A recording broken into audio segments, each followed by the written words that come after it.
ഇക്ബാൽ, വിജയുടെ ഡ്രൈവർക്കെതിരെയും ഇപ്പോൾ കേസെടുത്തിരിക്കുകയാണ്.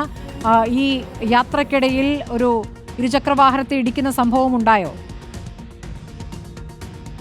സ്മൃതി, കഴിഞ്ഞ 27-ന് കരൂരിലുള്ള TVKയുടെ ഈ പര്യടനം ആരംഭിക്കാനിരിക്കെ നാമക്കലിൽ നിന്നും കരൂരിലേക്ക് വരുന്നതിനിടയിലാണ് വിജയുടെ ഈ തെരഞ്ഞെടുപ്പ് പ്രചരണ വാഹനം അതൊരു ഇരുചക്ര വാഹനമായി കൂട്ടിയിടിക്കുന്നത്. TVKയുടെ തന്നെ ഒരു പ്രവർത്തകന്റെ ഇരുചക്ര വാഹനമായാണ് ഈ വാഹനം കൂട്ടിയിടിച്ചത്. പക്ഷേ ഈ വാഹനം വിജയുടെ ഈ തെരഞ്ഞെടുപ്പ് പ്രചരണ ബസ് എങ്ങും തന്നെ നിർത്താതെ നേരെ കരൂരിലേക്ക് തന്നെ കുതിക്കുകയായിരുന്നു.